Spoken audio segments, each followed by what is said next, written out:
Hello students, तुमच्या सगळ्यांचं Ram pharmacy education चॅनलमध्ये खूप खूप स्वागत आहे। आज आपण स्टार्ट करणार आहोत बायोकेमिस्ट्रीचं युनिट 2 चं first chapter that is biological oxidation. तर सगळ्यात पहिल्यांदा आपण बघूयात की बायोलॉजिकल ऑक्सिडेशन म्हणजे काय।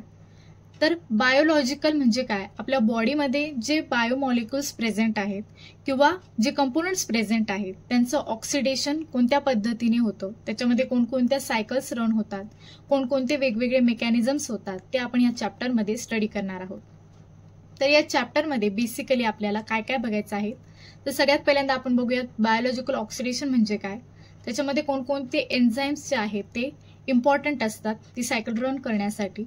इलेक्ट्रॉन ट्रान्सपोर्ट चेन म्हणजे काय, त्याचं लोकेशन काय आहे, त्याच्यामध्ये कोणकोणते कंपोनंट्स इन्व्हॉल्व असतात, त्याचे कोणकोणत्या स्टेप्स आहेत आणि त्याची इम्पॉर्टन्स काय आहे की का आपल्याला त्या चेनला किंवा त्या सायकलला स्टडी करायचं, त्या सगळ्या गोष्टी आपल्याला इथे बघायच्या आहेत। आणि दुसरा मेकॅनिझम जो आहे दॅट इज ऑक्सिडेटिव्ह फॉस्फोरायलेशन, त्याला पण आपल्याला या चॅप्टरमध्ये डिटेलमध्ये बघायचं आहे। तो कोणत्या मेकॅनिझमने कंडक्ट होतो, P/O रेशिओ म्हणजे काय आणि त्यासाठी कोणकोणते इनहिबिटर्स जे आहेत ते आपल्या बॉडीमध्ये प्रेझेंट असतात आणि कोणकोणते इनहिबिटर्स जे आहेत ते ATP सिंथेस कॉम्प्लेक्समध्ये काम करतात, ते सगळ्या गोष्टी आपण या चॅप्टरमध्ये स्टडी करणार आहोत। तर आपण फर्स्ट पार्टमध्ये basically introduction, different enzymes which are involved in the biological oxidation, electron transport chain म्हणजे काय, त्याची लोकेशन काय आहे, कंपोनंट्स, स्टेप्स अँड सिग्निफिकन्स जे आहेत ते कव्हर करणार आहोत। अँड सेकंड पार्टमध्ये आपण ऑक्सिडेटिव्ह फॉस्फोरायलेशन, त्याचा mechanism, P/O ratio and inhibitors बद्दल आपण स्टडी करणार आहोत। तर आपण आजच्या व्हिडिओचा जो फर्स्ट पार्ट आहे तो स्टार्ट करूयात। त्याच्या आधी तुम्हाला हे लेक्चर आवडलं तर नक्की चॅनलला लाईक करा, चॅनलला सबस्क्राईब करा आणि व्हिडिओ आवडला असेल तर तो नक्की शेअर करा। तर स्टार्ट करूयात आजच्या व्हिडिओला। तर सगळ्यात पहिल्यांदा आपण इंट्रोडक्शन बघणार आहोत की बायोलॉजिकल ऑक्सिडेशन म्हणजे काय। तर सगळ्यात पहिल्यांदा ऑक्सिडेशन म्हणजे काय ते बघूयात। एखादा मॉलिक्यूल जेव्हा तो इलेक्ट्रॉन्सला रिमूव्ह करतो किंवा त्याच्यामधून जे आहे ते इलेक्ट्रॉन्सचं रिडक्शन होतं त्याला काय म्हणतात, बेसिकली ऑक्सिडेशन। आणि बायोलॉजिकल ऑक्सिडेशन म्हणजे काय, बॉडीमधल्या बायोमॉलिक्युल्सचं जेव्हा ऑक्सिडेशन होतं वेगवेगळ्या मेकॅनिझम्स थ्रू, त्याला काय म्हणणार, बायोलॉजिकल ऑक्सिडेशन।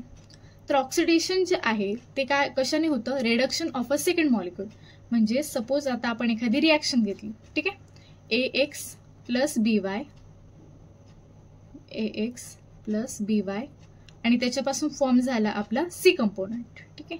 तर त्याच्यामध्ये काय होतं, एका मॉलिक्यूलचं ऑक्सिडेशन होणार आणि दुसऱ्या मॉलिक्यूल जे आहे ते इथे काय होणार, रिडक्शन होणार, त्यालाच काय म्हणतो आपण, ऑक्सिडेशन। तर दिस प्रिन्सिपल ऑफ ऑक्सिडेशन रिडक्शनचा जो आहे त्यालाच काय म्हणणार आपण, रेडॉक्स रिॲक्शन। ते जे आहे ते काय होतं, बायोकेमिकल सिस्टम्समध्ये अप्लाय होतं आणि त्याचं इम्पॉर्टंट कन्सेप्ट जे आहे ते कशामध्ये आहे, बायोलॉजिकल ऑक्सिडेशनमध्ये। तर याच्यामध्ये एक मेन नोट आहे की बायोलॉजिकल ऑक्सिडेशन्स जे आहेत ते मॉलिक्युलर ऑक्सिजनच्या अब्सेन्समध्ये पण होतात। For example dehydrogenations. आता डिहायड्रोजिनेशनमध्ये ज्या वेगवेगळ्या रिॲक्शन्स कंडक्ट होतात त्याच्यामध्ये विदाउट ऑक्सिडेशन पण बायोलॉजिकल ऑक्सिडेशनच्या ज्या प्रोसेस आहेत त्या काय होतात, कंडक्ट होतात। नेक्स्ट बघायचं आहे की द लाईफ जे आहे ऑफ हायर ॲनिमल्स जे काय आहे पूर्णपणे ऑक्सिजनवर डिपेंडंट आहे, दॅट इज रेस्पिरेशनसाठी। आणि व्हेरियस प्रोसेस ज्या आपल्या बॉडीमध्ये होत असतात ATP थ्रू, ते ATPचं फॉर्मेशन जे आहे ते पण कशामुळे होतं, ऑक्सिजनमुळे। आणि त्याच्यामुळे काय होतं की व्हेरियस रिॲक्शन्स जे आहेत that is hydrogen with oxygen two form water molecular form करण्यासाठी, ते पण कशामुळे होतं, ऑक्सिडेशनमुळे। इन ॲडिशन मॉलिक्युलर ऑक्सिजन जे आहे ते काय होतं, व्हरायटी ऑफ सबस्ट्रेट्समध्ये यूज होतं, designated as oxygenase. Many drugs असू शकतात, pollutants and chemical carcinogens are metabolized by enzymes of this class. आणि त्यांनाच काय म्हणतात, सायटोक्रोम P450 सिस्टीम।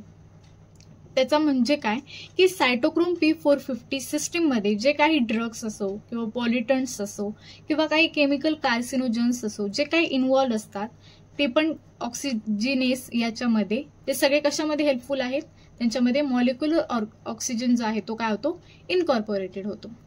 तर ऑक्सिजनचं जे ॲडमिनिस्ट्रेशन आहे ते काय आहे, लाईफ सेव्हिंग म्हटलं जातं in treatment of various patients which offers respiratory और circulatory failure.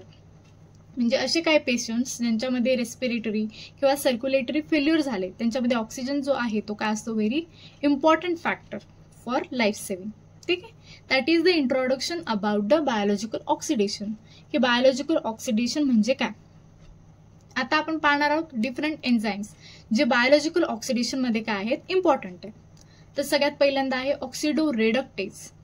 These are involved in the redox reactions. म्हणजे इथे काय होतं मेनली की एका मॉलिक्युलचं एका सबस्टन्सचं काय होणार, त्याच्यामधून रिमूव्हल ऑफ हायड्रोजन मॉलिक्यूल जो आहे तो काय होणार, रिमूव्ह होणार फ्रॉम द सबस्ट्रेट, आणि दुसऱ्या सबस्टन्समध्ये काय होणार, तो ऍड होणार. त्यालाच काय म्हणतात, ऑक्सिडेशन रिडक्शन रिॲक्शन, किंवा त्याला दुसरं नाव काय आहे, रेडॉक्स रिॲक्शन. तर सिम्पली आपण असं बघू शकतो की सपोज आपण एक एक्झाम्पल घेतलं, बरोबर, AX घेतला आपण प्लस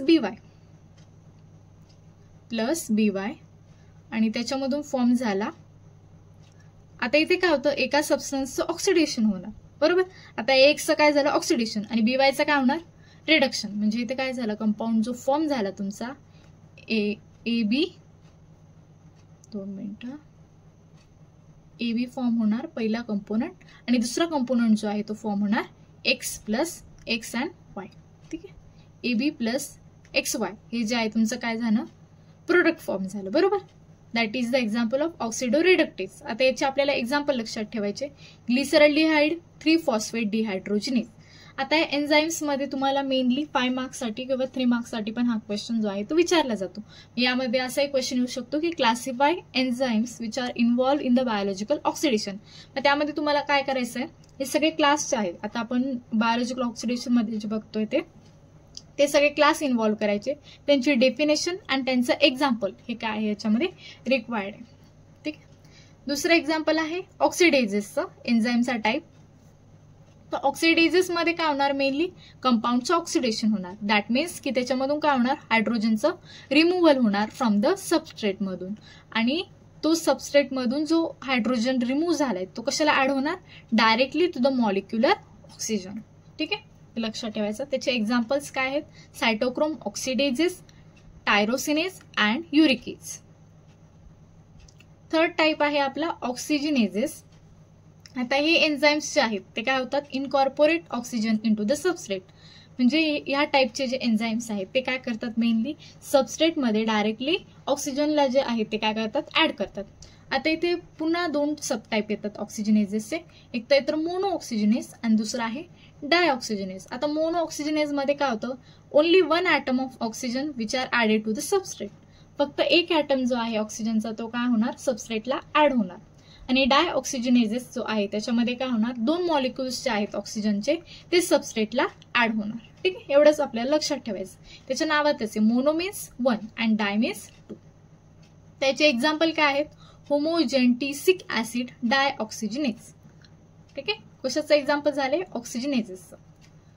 फोर्थ टाईप आहे एन्झाईमचा एरोबिक डिहायड्रोजिनेजेस. आता एरोबिक म्हणजे काय, in the presence of oxygen or in the presence of air.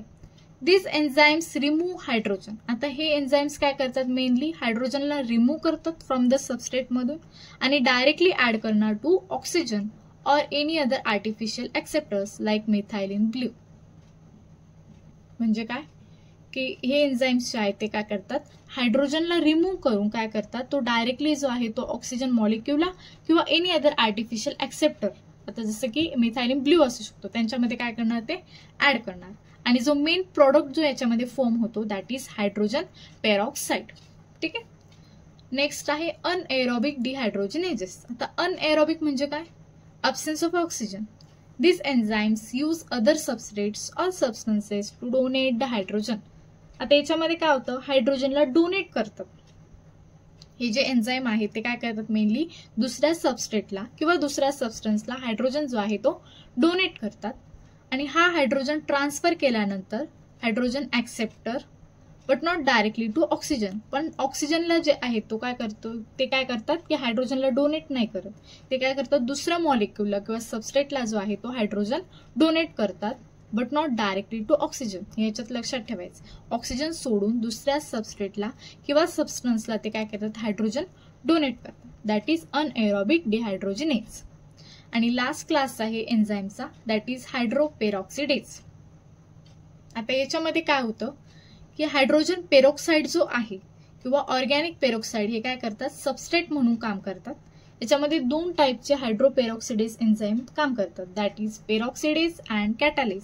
आणि त्यांचं प्राइम फंक्शन काय मेनली या एन्झाईमचं, destruction of hydrogen peroxide that is H2O2.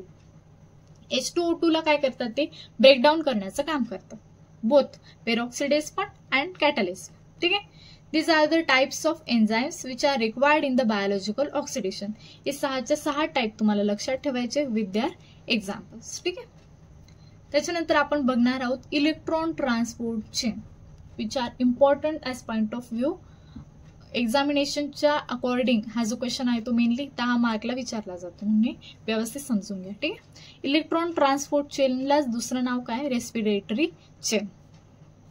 आता सिम्पली इलेक्ट्रॉन ट्रान्सपोर्ट चेन म्हणजे काय, तर आपण ज्या कार्बोहायड्रेट मेटाबॉलिझम मध्ये ज्या व्हेरियस सायकल्स बघितल्या, राईट, जसं की ग्लायकोलायसिस झालं, TCA सायकल झालं, फॅटी ऍसिडचं सिंथेसिस झालं, बरोबर.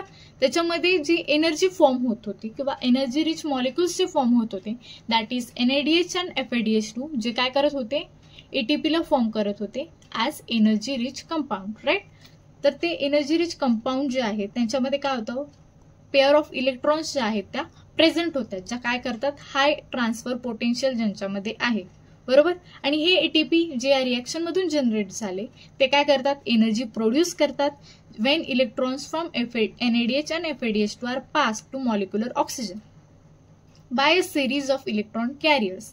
आता याचं मिनिंग काय आहे की ज्या व्हेरियस सायकल्स होतात त्यामधून काय होतं, सगळ्यात पहिल्यांदा एनर्जी रिच मॉलिक्यूल जो आहे तो फॉर्म होतो आणि ह्या एनर्जी रिच मॉलिक्यूलमध्ये काय असतात, व्हेरियस अमाऊंट्स ऑफ इलेक्ट्रॉन्स जे आहेत त्यांच्या पेअर्स प्रेझेंट असतात आणि त्या जेव्हा मॉलिक्युलर ऑक्सिजनने पास होतात by a series of electron carriers, त्याला काय म्हणायचं, इलेक्ट्रॉन ट्रान्सपोर्ट चेन.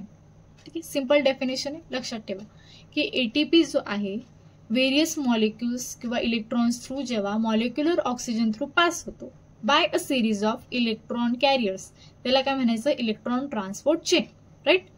आणि याचं दुसरं नाव काय आहे, cytochrome oxidase system or the respiratory chain. आता याच्यामध्ये व्हेरियस कंपोनंट्स जे आहेत ते इन्व्हॉल्व्ह असतात या throughout the steps or रिॲक्शनमध्ये.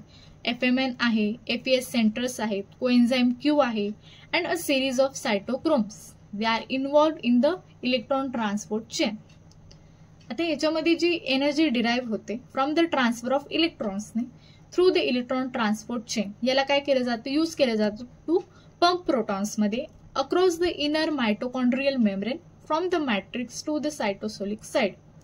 म्हणजे ही सगळी जी एनर्जी इथे जी प्रोड्यूस झाली इलेक्ट्रॉन ट्रान्सपोर्ट चेन थ्रू, ती काय होते, पंप प्रोटॉन्स त्याला यूज करतात इनर मायटोकॉन्ड्रियल मेम्ब्रेनमध्ये फ्रॉम द मॅट्रिक्स पासून टू द सायटोसोलिक साइड पर्यंत.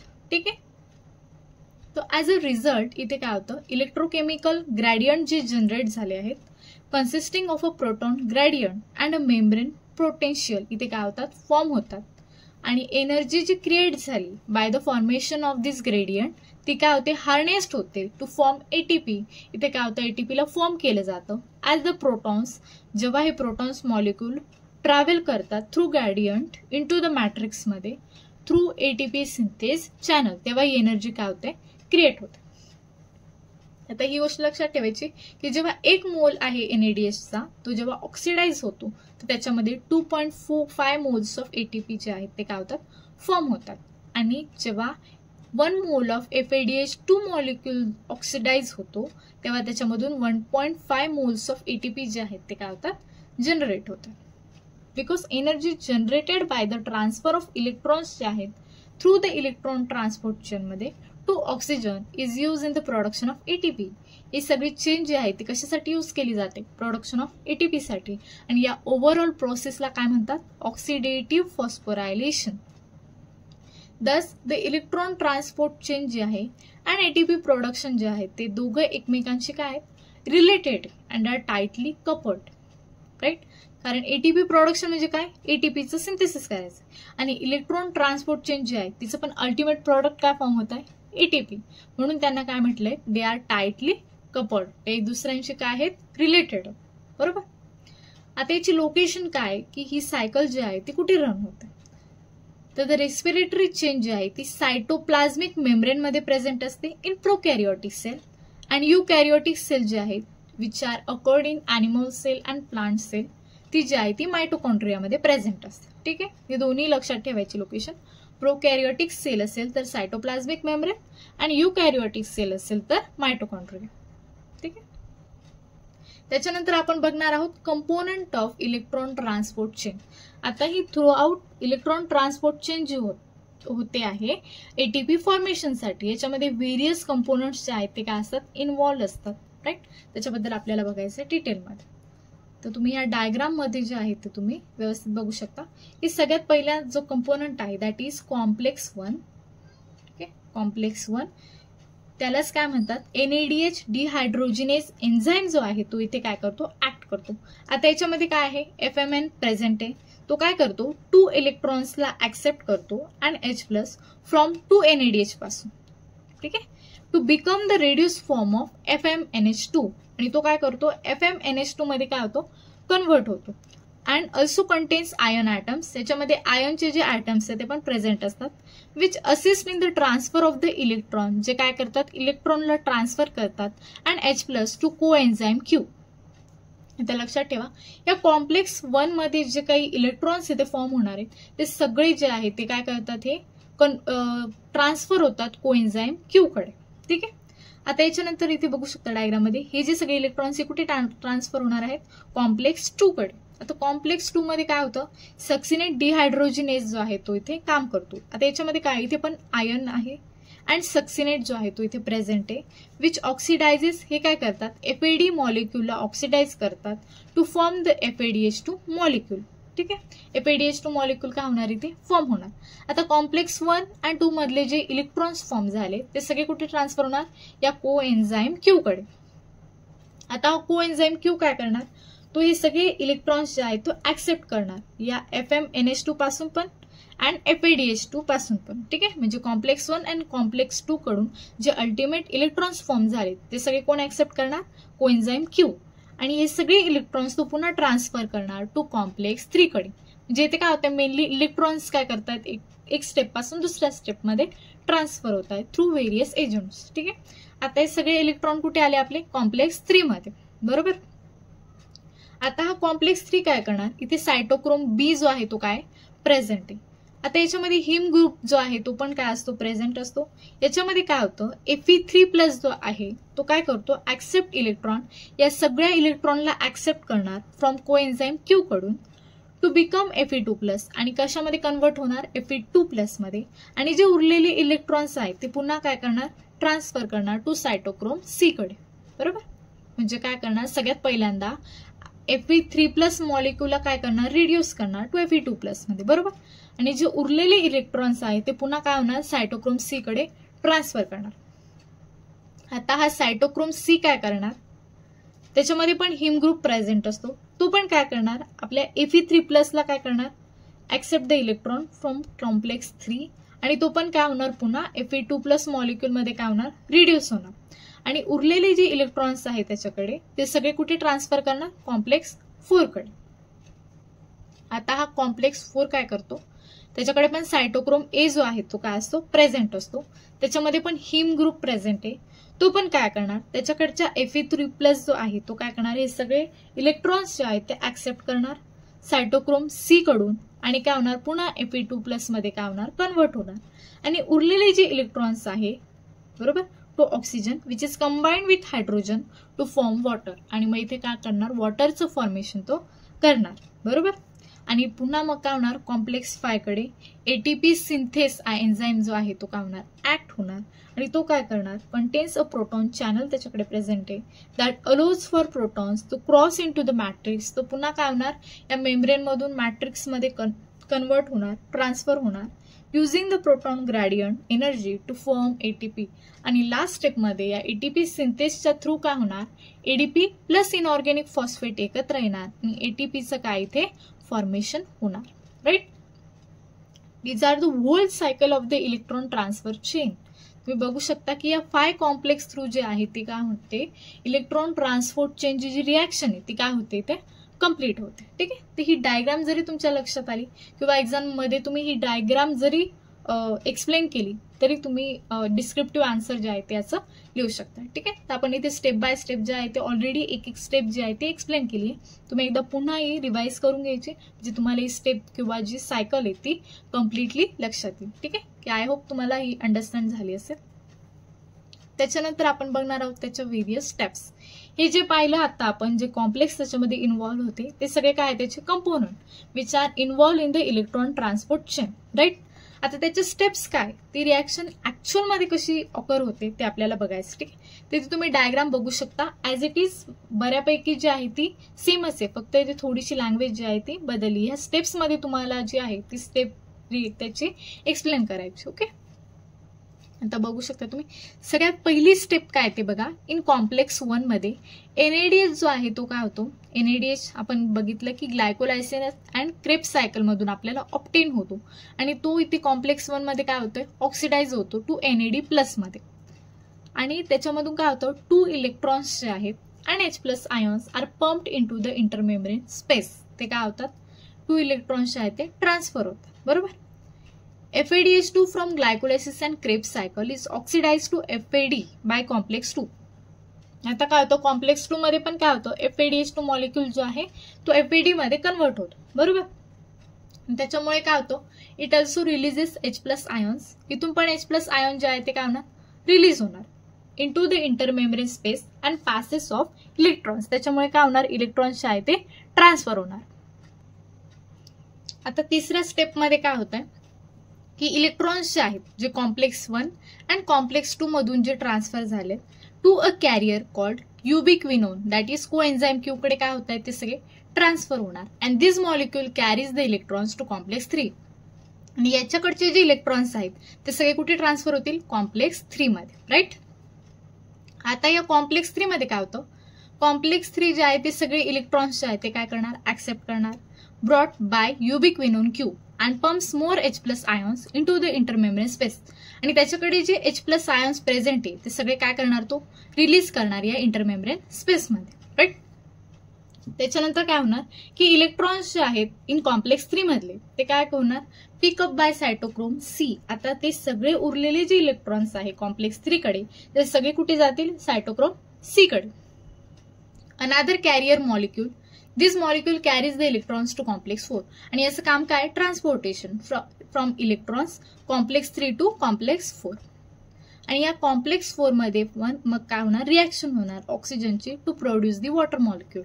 आणि मोर H+ आयॉन्स जे आहे ते काय होतात आर पंप्ड होतात इनटू द इंटरमेम्ब्रेन स्पेस मध्ये by now. And the concentration of H+ ions जे आहे याच्यामध्ये काय इज व्हेरी हाय. आणि मग लास्ट स्टेप मध्ये काय होतं की H+ आयॉन्स जे आहेत ते काय करतात need to cross the membrane to balance the concentration gradient. ते यूज ATP सिंथेस. ते काय करतात ATP सिंथेसच्या प्रोडक्शनसाठी ते काय करतात ATP मॉलिक्यूल जे आहे किंवा ATP सिंथेस कॉम्प्लेक्सला यूज करतात. आणि मग इथे काय होतं ADP प्लस इनऑर्गॅनिक फॉस्फेट एकत्र येऊन ATPचं फॉर्मेशन होतं. ठीक आहे. It is occurs in the last step. म्हणजे ओव्हरऑल कंपोनंट्स जे आहेत अँड स्टेप्स या सेमच आहे ऍज इट इज, फक्त तुम्हाला स्टेप्स मध्ये लिहायचं आहे. ठीक आहे. कंपोनंट मध्ये तुम्ही डायग्राम एक्सप्लेन केली तरी चालेल. आता आपण बघणार आहोत की या ETCचं जे आपण स्टडी केली सिग्निफिकन्स काय, त्याचे फंक्शन काय, त्याचं मेन अँड सगळ्यात इम्पॉर्टंट फंक्शन काय माहिती that is cellular respiration which is most important in living things. Right. आणि जेव्हा ग्लायकोलायसिस अँड सिट्रिक सायकल जे आहे ते काय करतात नेसेसरी प्रिकर्सर याला काय करतात प्रोव्हाइड करतात. The electron transport chain is where a majority of the ATP is created. ज्याच्यामुळे काय होतं की more amount of ATP are created, right? And it has an important role in both photosynthesis and cellular respiration मध्ये ETC जो आहे तो काय करतो मेन रोल प्ले करतो. ठीक आहे. That is the significance of ETC. तो ओव्हरऑल इलेक्ट्रॉन ट्रान्सपोर्ट चेन जो आहे तो आपल्याला 10 मार्कला क्वेश्चन येऊ शकतो. त्याच्यामध्ये आपल्याला त्याची डेफिनेशन इंट्रोडक्शन त्याचे component with diagram and steps and significance हे सगळं लिहिणं आवश्यक आहे. ठीक आहे. तो that is our first part. I hope की तुम्हाला सगळं अंडरस्टँड झालं असेल. ठीक आहे. तरी काही डाऊट आला तर नक्की तुम्ही कमेंट बॉक्समध्ये विचारा. लेक्चर आवडलं असेल तर नक्की लाईक करा, चॅनलला सबस्क्राईब करा. ठीक आहे. अशाच पुढच्या व्हिडिओसाठी बेल आयकॉनलाही प्रेस करा. ठीक आहे. Bye bye.